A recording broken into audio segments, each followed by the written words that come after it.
नमस्कार मित्रांनो, सुरुवातीला बातमी येत आहे पावसासंदर्भात. राज्यामध्ये आज 12 तारखे रोजी राज्यातील काही ठिकाणी अवकाळी पावसाचा अंदाज हवामान खात्याने दिलेला आहे. तर हवामान खात्याने दिलेल्या माहितीनुसार राज्यातील काही परिसरांमध्ये काल जोरदार वादळी वाऱ्यासह पाऊस झाला आणि काही ठिकाणी गारपीट देखील झालेली आहे. त्यामुळे सतर्कतेचा इशारा देखील देण्यात आला आहे. त्याचबरोबर शेतकऱ्यांना देखील आपल्या पिकांची काळजी घेण्याचं आवाहन देखील हवामान खात्याने केलेलं आहे.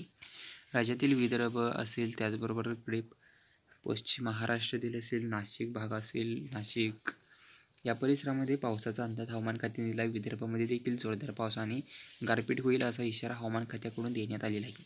त्यामुळे या परिसरामध्ये देखील सतर्कतेचा इशारा देण्यात आलेला आहे.